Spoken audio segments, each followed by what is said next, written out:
You ever like hate the update that your phone needs you to download? It's super frustrating. I don't like it. Hey guys, welcome back to the Mint Couch. Today we are going to talk about something that has been long awaited. Magical self-care. So important. So important. A lot of these things can be done by anyone. You don't have to practice magic to do any of these things. These are all things that anyone can do. Most of us have times when we're okay. We all go through those times when we're feeling not 100% like ourselves. Whether it be someone who's suffering from a mental illness or living with poor mental health or PMS, or you're just having a time where you're feeling super shitty and you just want to cry. And there are just those times when we're feeling awful, and sometimes we really need some help pulling ourselves out of that situation. And we can't always depend on others to be there for us. Sometimes we really have to just take care of our feelings ourselves, and that sucks because having a support group is so important, but sometimes we don't. So I wanted to talk about a couple of things that you can do for yourself to help to pull yourself out of the doldrums and to kind of take care of yourself while you're in them. And let's face it, sometimes we can't just turn it around the next day. Sometimes we feel like shit for a whole month, and it's awful, and it's lonely, and it sucks. So let's just get into the tips before we get sad. Okay, the first thing I'm gonna say, and it's the first thing probably everyone says, is to clear your space. If you live by yourself, clean your house, get rid of things you don't need, wash surfaces, like get rid of any excess junk. Just try to clear your space enough so that it looks nice and it makes you feel good, because when your house is messy, your brain is messy, mixes everything up. That's just the truth. Everyone knows that. It's just how it is. If you live with roommates, then just make sure that your space is clear. Make sure you have a sanctuary, a space that you can go to where no one is going to mess with you. It's nice and clean. It's your personal space, and you can have it looking beautiful and pristine in however way you want.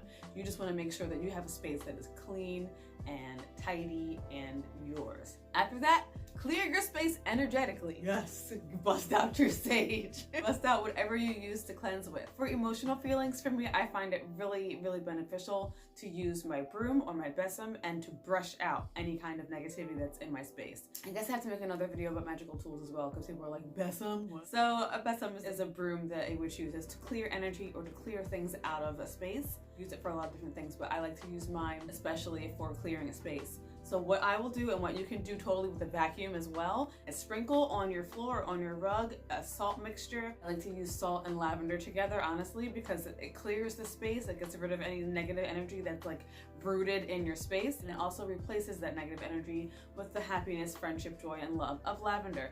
And it smells so good when you do it with the vacuum. So I will go ahead and sprinkle that right on my floor, and then I will sweep it out, and sweep it out into a place where you can sweep it just directly outside. Sprinkle it all around your house, and while you're sweeping, think about the things that are weighing you down and making you feel badly, and imagine those things being brushed out with the salt and the lavender. If you're on carpet, sprinkle it on your carpet, vacuum it up, and then dump your vacuum bag right after you vacuum it. Don't leave it sitting in there. Imagine that you're getting rid of whatever vacuum that messed up. And like I said, when you sprinkle that lavender on your rug and you vacuum it up, it smells so good. It replaces the energy with something so beautiful and positive. Something else that's really important to do when you start to feel these feelings coming on is to claim victory over them. Verbally say out loud, this is not going to affect me in this way. I'm going to get through this. I'm going to get over this. And it's so important to do when you first start feeling those feelings of whatever, it's PMS and you're about to go through it. Be like, all right, I know what's happening to my body hormonally, but I'm not gonna let this ruin my day, ruin my week, whatever. I'm going to rise above it.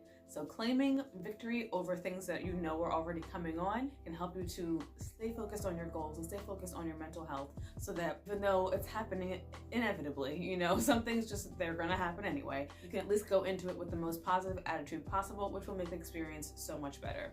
Something else that I like to do that is very important to me, especially around this time of year where it's cold and I don't want to go outside because I hate being cold more than anyone you'll ever meet. The weather is poor, the sky is gray, and it makes me feel sad AF. So I like to magically charge my tea. I drink a shitload of tea. I drink so much tea.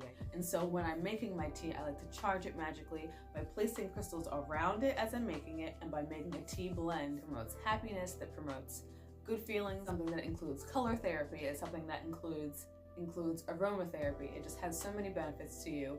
And disclaimer before I go on, you can't just go drinking whatever herbs you want to. You have to be very, very specific. Ask your doctor.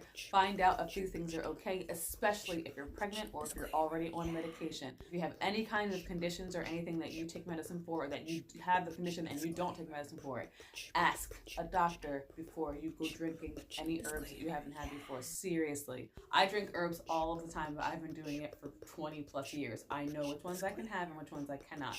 So just be careful, okay? Disclaimer over. So I'm gonna give you guys the recipe for my happiness tea. It's something that I drink freaking all the time, and my husband drinks it a lot too, especially in the summer. We like to ice it, and it's delicious, really super uplifting. So it is hibiscus, lemon peel, orange peel, sweet basil, lemongrass, and mint. That sounds like a crap load of stuff. I think the bulk of my herbs when I'm making this tea is the hibiscus and the mint. Very delicious. It's super refreshing. Just spilling the tea itself really helps to lift your spirits. But like I said, do not drink any of it until you know that you can drink it. Hibiscus tea is super popular though. I mean, it's sold everywhere. But just make sure, I don't want anyone getting sick. I don't want anyone texting me, adding me on Twitter, being like, bitch, I had diarrhea. Like, I'm sorry. Just make sure you can drink it, okay? Something else that's super important for you to do is to go outside. I know. When you're feeling shitty, you don't want to. And something that I do to make myself go outside is A, obviously walk my dogs because I have a billion animals, but B, I'll go outside harvesting. So if there are some things outside that I want to, pluck and keep to dry and use for magic, I'll go outside and do that. Just being outside, getting that vitamin D from the sun really helps you. Another thing to do outside magically is to have a little expulsion ritual. So just like we swept the energy out with the broom, we're going to burn the energy out of ourselves as well. So if you have some bay leaves, take those outside with you, get a little Sharpie, write on the bay leaves what you want to rid yourself of. You have a little travel altar, bring that outside, that's great. If you don't, I literally just use a white candle and some bay leaves. If I don't have bay leaves, I will use whatever leaves I find outside that are dry. On the leaf, write down what emotion or what feeling you want to rid yourself of. So if you're feeling sad, write down sadness. If you're feeling angry, write that down. If you're feeling lost and alone, write those things down on this little leaf. Go into a place where you can be alone, sit down outside, get your white candle. It doesn't have to be dressed with anything, but if you want to, you can dress it with any expulsion herbs or spices. You can use pepper, you can use sage, you can use lemon, whatever you want, or nothing. Sit down, bring these emotions forward. It's gonna suck, you might cry, you might be crying. Crying is very healthy, and one by one, you're going to burn them. As you're burning them, imagine that the smoke is this emotion leaving, being burnt. Burn each leaf. Imagine that these emotions are just leaking out of you into the ground. They're no longer a part of you. They're no longer what you need. Let the earth drink in these emotions and turn them into something beautiful. Turn them into growth. Get up with resolve and leave that space, imagining that you've left behind these negative emotions. Walk back to your house, have your little cup of hibiscus tea, and plan what you're going to do now that you're feeling better. If you aren't feeling better, even if you're still feeling like a bag of doo-doo, start planning what things you're going to be doing when you're feeling better. You have to always be looking forward to when you're out of this, because if you're dwelling on what's going on when you're in it, you're going to be in it a lot longer. Take a self-love bath. So a self-love bath can just be a regular bath. You don't have to put anything in it. If you do have a self-love bath mixture, only put that in there. Like I said, aromatherapy works wonders for you. So if you have some rose, if you have some pink salt, put those things in the bath with you. There are loads of people on Etsy, not self-promoting, but there are loads of people who sell self-love bath salts. If you don't have any, if you haven't made any for yourself, if you would like to make some for yourself, you can most definitely use white salt or pink salt. Rose petals, you can use lavender, jasmine, tulip petals. I like to use calendula in mine as well because it's very healing. If you want to just do a plain cleansing bath to get rid of more emotions and get more releasing going on, say you want to sit in the bath and just cry, which is sometimes what I do as well. I'm feeling extra shitty, I will just go in there and cry because it's a place where you can cry alone, where no one's gonna, be all like, what's wrong? Because when people say, what's wrong? You cry more. So sometimes I'll just go into the bathroom just to cry, let it out. If you're doing a cleansing bath, you can just use regular white salt. You can also use regular white salt with sage. You can use sage oil, sage herbs, anything that you use for expulsion that's not going to burn you up. So don't put pepper in your bathtub. Don't put pepper in your bathtub. You can use just plain salt, or you can also put some herbs in there. Make sure they're okay for those herbs to be in with your body. Get everything out. Once you're done, imagine all those negative emotions going down the drain, and then put some kind of wonderful self-love lotion or oil on you.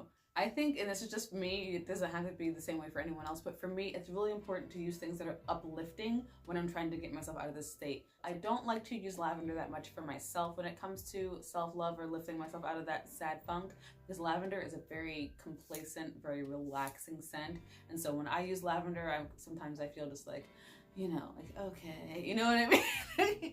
So for myself, I really like to use bright scents. I'll use orange, I'll use hibiscus, I'll use strawberry. So after I get out of the bathtub, you've done like a self cleanse, you got everything off, you cry, it's down the drain, and then I'm going to put on some strawberry scented lotion, some citrus scented lotion, something with rosemary, something that's going to lift my spirits up and to give me energy instead of keeping me in a sad, sleepy state. I really like using strawberry and chocolate scents as well, so I do have strawberry and chocolate essential oil that I use. The main point behind this is releasing everything and then replacing what you've released with something good. And the last tip that I want to give is a very important one. It's something that everyone can do just to help themselves on a daily basis to feel more excited about life and to feel like you can accomplish your goals and to draw you out of a state of self-loathing or feeling underaccomplished or feeling like you're not getting things done the way you want to. It's something that I feel like affects people a lot, especially nowadays where productivity is so important to so many people. You're running your own business, you still have a full-time job, you're a mom, you're a parent, you're taking care of all of these things at once, and you never feel satisfied with what you're getting done at the end of the day. This is a horrible feeling and it's messing people up all over the globe. You have to remember that we are people and that there are so many other things aside from working and taking care of a family and taking care of a business that we have to do. We have to take care of ourselves. You have to take care of yourself before anyone else, because if you're messed up, you can't do shit, right? If I'm feeling horrible and my son's like, Mommy, I need you to, I don't want to, and that sucks. I love my son. I want to be able to be there for him. So I have to take care of myself so that I can be there for him. That's just how it is. Arm is falling off and you sneeze and boogie's running out. You can't do shit, all right? So you gotta take care of yourself. That's just the proven fact. Sidetracked. So something that's really important to do is to write down your accomplishments. Write down your accomplishments. Write down the things that you are very proud of doing. You have them. Everyone does. There is always a moment in your life where you've done something, that you've accomplished something, or you've finished something that you worked for, that you love, whether it's an essay that you really loved, whether you finished a book that you really wanted to read, or you've written a book and you finished it, like you cleaned your room and it looks great, you've decorated your room and it looks great. Anything that you are proud of that you've done, write those things down. I had a child and it's still alive. Dope. Write that shit down. A job that you really love. Write that down. Write down anything that makes you feel good that you've done. Even if it's something that someone told you that made you feel good. Say maybe your parents said they were proud of you or your lover said they were proud of you. Literally anything. Write down anything that makes you feel dope about what you've accomplished. Put that on a nice little sheet of paper. Put that sheet of paper right up on your mirror. And when you look at yourself in the mirror, read these things to yourself. Rediscover those feelings. Remember how it feels to get something done and to feel wonderful about it. And say those things out loud. Tell yourself that you have done so much already, and because you have accomplished something, you know you can do it again. You know that feeling. It's so wonderful. I did the thing. I'm so proud. You want that feeling again. You can get that feeling by reminding yourself that you have done all of these things, so you know that success is possible. Getting up in the morning and making yourself food is such an accomplishment sometimes. So reward yourself and feel good about those things. And know that every time you wake up, you can make a change for the better. One more thing, one last thing before I peace out on you guys. Recognize the people in your life that are bringing you down and get rid of them. I'm not saying to cut people off and cut people out of your life if you feel like you still want them to be in it. But understand that taking a break from people who drain you is super freaking duper important. Doesn't mean that they're a bad person, and it definitely doesn't mean that you're a bad person. This means that you recognize that being around someone changes the way you think or the way you feel about yourself, and you don't want that anymore. If you need to cut them out, go ahead. But if you can just distance yourself, go ahead. My dog is so upset right now. Recognize things in your life that aren't working for you, that aren't making you happy, and that are not supporting you. Peace out on them. Get rid of them. Life is short. Every moment that you have should be beautiful. So work hard to make that beautiful. Okay? Excuse me. I hope that any of these things help you guys. If you try any of the things that I talked about in this video, please let me know in the comment section. If you have any questions about anything, go ahead and ask me in the comment section as well. I will be filling my Etsy shop today because Valentine's Day is coming up and I'm all about spreading love, self-love, finding passion. So I do have some really wonderful candles that I'll be adding to the shop this week. I hope you guys all have a beautiful day and I will talk to you later.